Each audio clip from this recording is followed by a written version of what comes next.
Ladies and gentlemen, welcome to another NSL Live Talk, and again with NMP PCH HayaBusa. Well, I'm sounding so funny. Before we start trying to enjoy and make it a good day for everybody, I would like to start with sending my condolences to Skydive Land and to the whole skydiving world. We know now for sure that Mr. Bob Hallett, owner, founder of Skydive Land, has unfortunately passed yesterday morning, in a car crash, and it breaks my heart. He was a very good and close friend, and we all feel with everybody who is hurting now. He's in heaven now, and we are still here on earth, HayaBusa, so we move on. Bob would want us to, I know him well enough, we are close friends, so I know that he would tell everybody, hey, go party, and it's all good. So we're going to make it a happy Wednesday. And we have happy events happening actually here because, yeah, he's already smiling. We have a new sky god here with us, and his name is Ray Lawrence, and there he is. Yeah, we have a video actually where he is celebrating his jump number 1,000. Jump number 1,000, yeah, Ray. How does it feel like to have you have 1,001 by the way, anyway, right? Yeah, more than 1,000 now.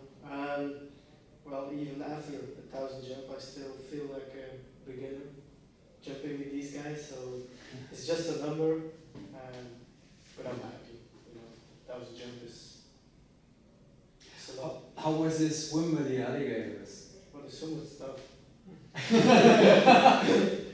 I thought the ground would be deeper, so I could just run, but I had to swim from the guys. So.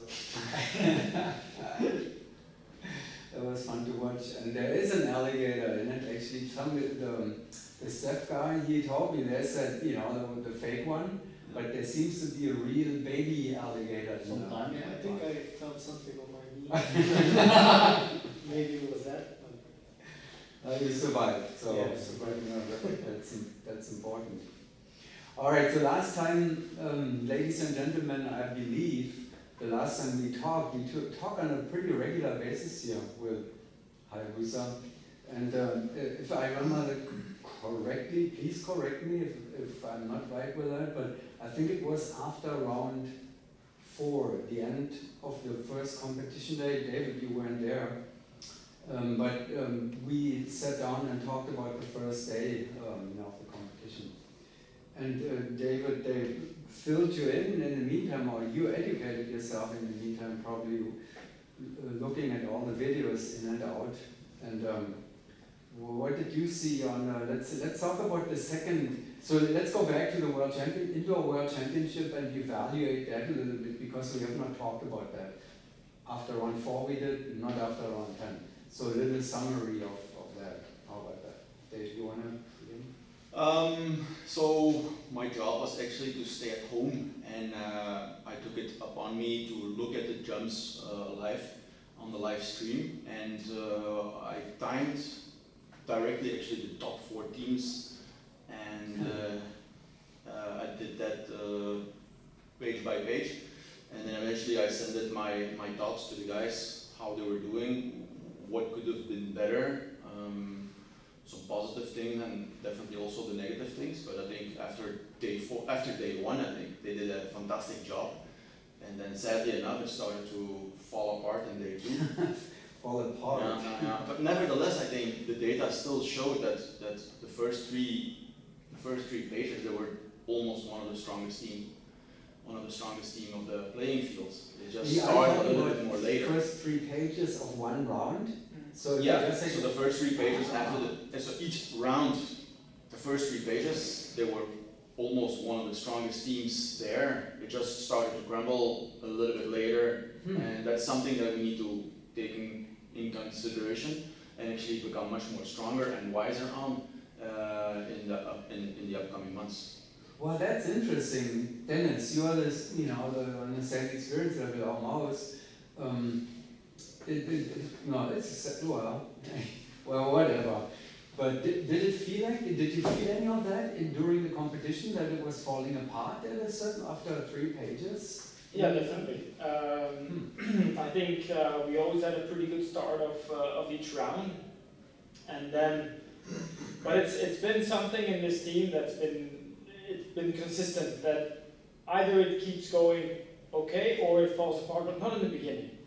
In the beginning, it's always out the gates and pretty good, and then for some reason mistakes crawl in.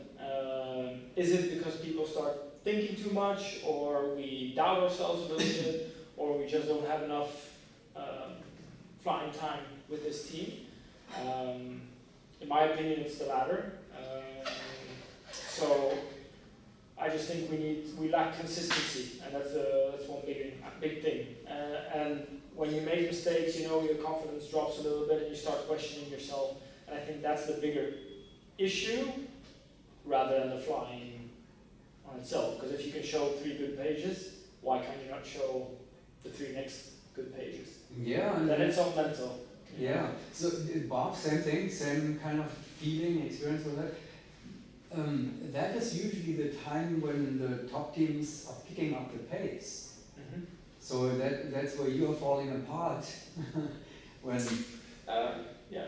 I think the old HayaBusa, still with Dave and Andy, I think eventually we were so well trained and so the configuration was so good together that we were one of the very few teams that could go from the door, either plane or indoor, from the door, almost at the speed that was necessary to win every round. But yeah, it's more common that it like picks up, and that after 2-3 pages, then really the speed of the foray is there. Although we still try to be from the door from second 0 to 35 at the 100% that we can be at the team. It's not easy. It shows because we have the breakdowns, but yeah, that's eventually where we were and where we want to get back to. I think our round 10 showed what we eventually want to achieve. Is go out the door and straight from the door get to a pace, and not leave it for 3 to 4 pages to finally get to your speed you want to be. Is just to get there as quickly as possible. And that's, I think, okay. We still made busts on that last. We were very bust heavy on this meet. But the speed that we showed on the last one was very consistent from the door. There was no, from the door out, there was no big acceleration. It was just from 0 to 100 or whatever, and then for 35 seconds. the famous round 10, yeah, I mean, it was like almost like a surprise. What? That's not the same HayaBusa anymore. So what did you tell yourself before? Was there anything special about the round 10? The preparation for it, or because you did it as a team, not just one person alone can do I it. think we kind of said to ourselves, well, there's nothing to lose anymore now, so we just went for it without doubt. We just attacked it, and I think that's where, again, when I say we don't have enough time yet with this team and we're still building, is that consistency is I'm going to say all over the place, where we can show really good stuff, but we can also show less good stuff. No, I mean, that was incredible. You beat the French team in that round, right? I mean, it was a high score, the sole high score for it's nice to leave a competition like that. Yeah, it's nice to end like this, and it shows the potential of the team, but it's hard to get it over the whole competition. You are not much with just one good round. We need to have 10 good rounds without all those busts we made, and that's the thing we need to work on, to be consistent good every time we get in the door. Well, the whole leaderboard looked wild. If you look at the whole leaderboard and the red dots everywhere, that wild. They were just except for the French team. No, I think it's also very positive looking at it from the outside that technically wise the team looks, I think, like it looks set. It looks like, okay, we're back on the technique. The problem is that our grip management control was a little bit off. We left a lot of points in the judging room, and it's if we can clean, if they can clean that up, then suddenly you're 20 points more higher. So it's not that they cannot make it. We just need to make sure that what they make, we can keep. So it's not so we're not battling and need to readjust our techniques. No, we just need to make sure that what we make, we also get on that speed. Makes total sense, 20 point deductions, without them you have 2 more average. But it's also good for the listeners to know, but Bob already said, and Dennis already said as well, there is a 100% mark for every team, and what the team actually needs to find out is you can never cross the line. You want to stay on the 199, 98% level as long and as quick as possible, but if you keep like accelerating and you go over your 100 mark, your 100% limit, that's where the mistakes will come from. And if the first 3 pages, feel like, hey, we can still keep on accelerating, and then suddenly you break your own limits, that's not abnormal that you dare start to. Bob, tell us what you mean. You just said China. China, yeah. That's as an example for that. They are going at a listening speed, like from the door, just very little technique, but they're just going for it, and they take a lot of us, but. And they won, so I brought this to the attention of the judges. I said, here's the thing, they are violating the rules, as more than anybody else, and they're winning the competition. Something is wrong with that, Well, no, they are just going for it, and I have respect for that, because they are pushing. Of course, if it's not going together and you didn't train it together at that speed, it shows that it goes off the rails. It's like in soccer, let's say there's a team they're defending by just hitting the shins all the time, all the game long, and then they win the game because nobody can play anymore of the opposite opponent. He can do that. It's not the style that we're looking for, but it's just another explanation that's we're still on the track. We just need a little bit more time. And if you put a stronger female rank or teams there, because the French, they were very untrained. If you put that a trained NFTO there, a trained French team, the Chinese would get beat. They wouldn't win. So I think you have a little bit. You're talking about a female category, unfortunately now, where the occupation or the trained teams weren't there. No, that's a good point. Yeah. Sorry. Yeah. So let's go to the youngest members quickly here. Ray, you're watching probably the Czech team. You're watching, the young French lineup. You had to fend off the Czechs, the young kids. You did that successfully. Does it make you feel like, besides winning round 10, that must have been a big confidence booster, I guess. Well, we knew as a team coming to the World Meet that the Czech guys would be somewhere. We didn't know where exactly, but they were pretty close, and they're good. So that's also a team that we need to watch out in the future, because they're young, motivated. So I know everybody knows. So then there's Tom Martini. He's also like your age, with the French team. So he's a little bit ahead. So now you feel like, I'm going to get you. Yeah. Easy answer. Well, you have a year and a half to, until then, so plenty of time. All right, forward to then you missed the Shamrock Showdown. But it doesn't mean that we're going to talk about the Shamrock Showdown, because your biggest opponents brought their first outdoor performance to the audience. What did you see? That outdoor is not the same like indoor. Yeah, I guess that's the case. No, I think that was because we've seen the. But they won. France won. Sure, absolutely. No. But disregard that. I mean, we were looking at the videos 2 days ago when it was bad weather here, and the first thing that we did was we looked at the indoor meet, and then directly afterwards we looked at the outdoor Shamrock meet, and it was instantly like, yeah, it's not the same. It's different. It's different, and well-known teams also treat the two disciplines very separately. It's not the same. Sadly enough, I think we already said that for many years now, and it kind of shows. Nevertheless, I think the French did an amazing job winning that meet clean. Historic, right? Yeah, Can you and recall with a nice average. It was 26.1 and a not so fast draw. So yeah, hats off for making the change in that amount, like little amount of time. Yeah, But it's I not mean, the same. every year we say it separates a little bit more, kind of, I guess, as far as I can look back or think back, we notice that more and more now that there's a significant difference, logically. So, Of course. surprise. What else did you see? We had the Golden Knights there, will be your opponents this year at the SISM Championship. There was Airspeed with a lineup that will be your opponent next year. So it wasn't only the French team impressing everybody with with this incredible performance. What did you see with how is it between Golden Knights and Airspeed? I think we see Airspeed. We thought, let's say, the gap between Golden Knights and Airspeed would have been bigger.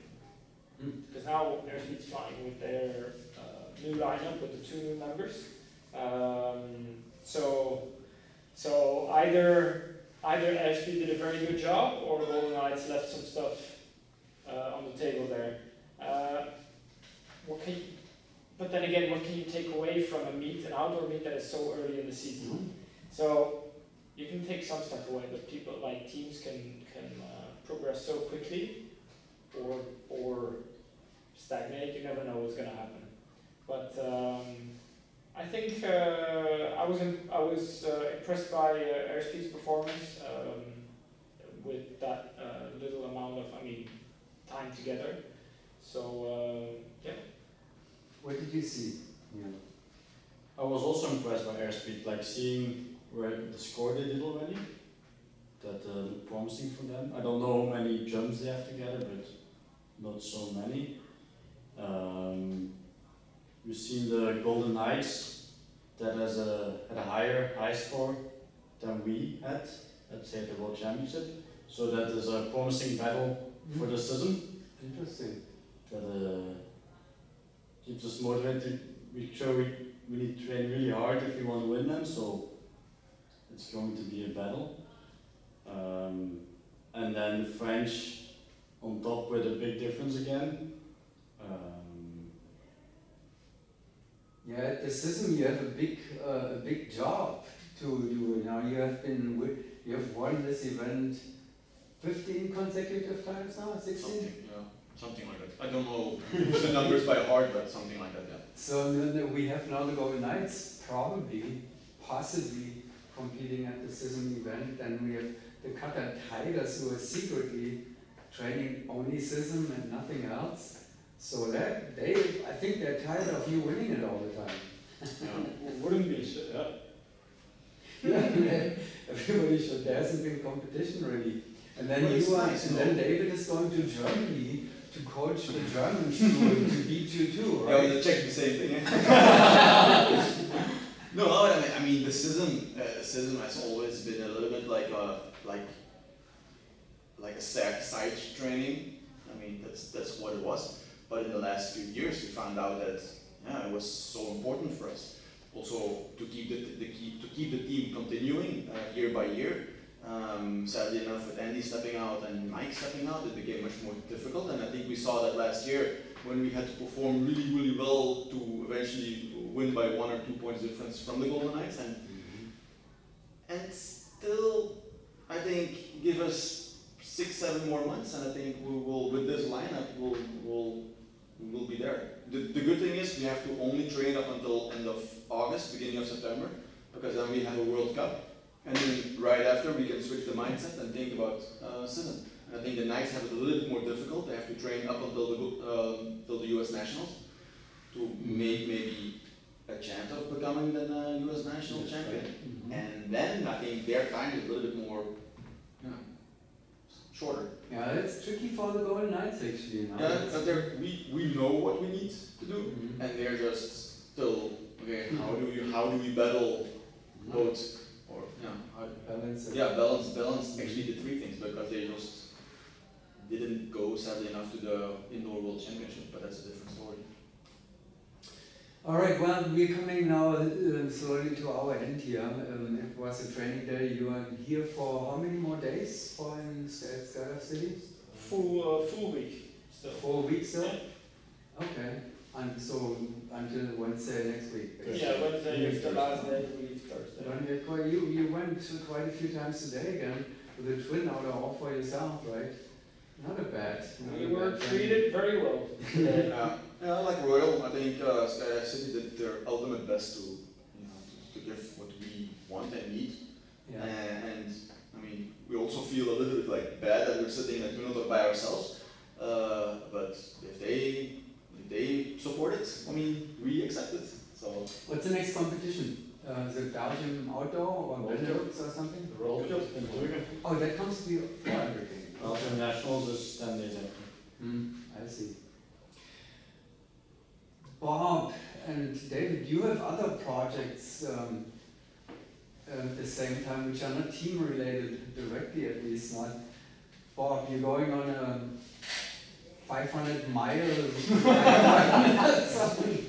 Tell us a little bit about it. No, it's something I already do for a couple of years. You just happen to find out that apart from marathons, I also do ultra marathons in the summer season. Marathons I knew about. Yeah. This kind of So stuff. that like in the summer season, then I'll go for a little bit longer on the trails. A little bit longer. With some vertical. Like this year, I'm actually going to do my first 100-mile race in France. But you're going up and down the mountains and all that kind of Yeah, stuff. So yeah, it's not like a marathon, you know. No, it's complete. You cannot compare. You can. It's not like indoor training, outdoor. It's even completely different. Completely different. So, but it's good. Yeah, like it keeps you fit, keeps your mind busy. You just have to be problem solving all the time. If you're running for 26 hours, you know you have to keep battery stuff, food, yourself, everything in check. It's just it's not only physical, but it's a lot of mental, and it's beautiful. So You took some photos, you know. Maybe I can see if I get the best ones and we can use them. But good luck or enjoy it, whatever, you know. David, you have other projects too. You will try to create new world champions. Yeah. Tell us a little bit Yeah, about I mean, that. I've always liked working with young people. I think it's very satisfying to see where they eventually grow up and lead towards, like, they come to like settings where they never thought about reaching. So, for example, fourth place for the Czech team was for them.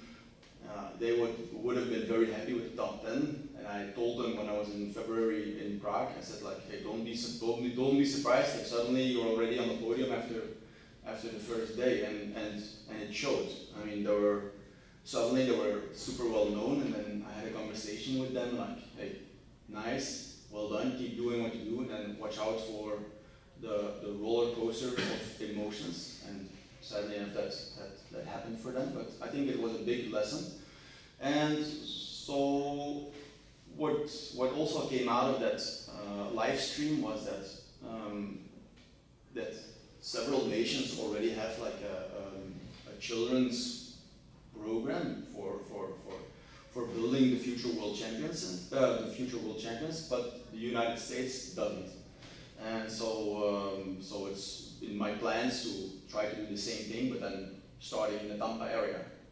And I think we can start from the Monday actually, because the Sunday will be our awareness evening to raise the funds, and then hopefully we can go from there on. So that's in my mind. That's what I want to do. And our host here, Pascal Collard, who runs this tennis center here, he is a part of that too. So you have got some strong company there. Yeah. And for some reason, National Skydiving League seems to be a part of that too. Yeah.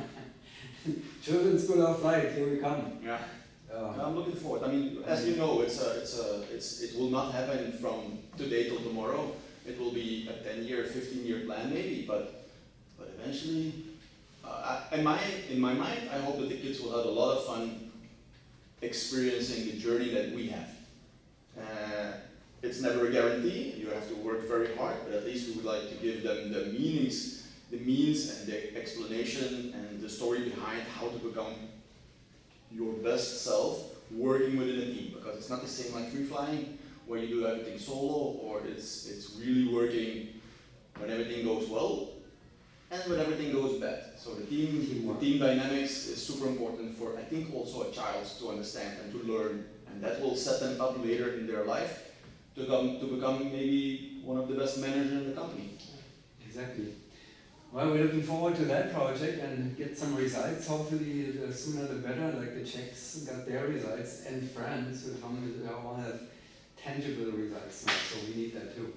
What are your projects next to HayaBusa? And Ray, Dennis, Neil, tell us what are the secret plans? What you're doing in your private time when we don't know anything about I it. just like the sport. Go to fitness. Are you still doing your YouTube? Well, not that much anymore. I just coach some competitions and give training, but I don't train myself anymore.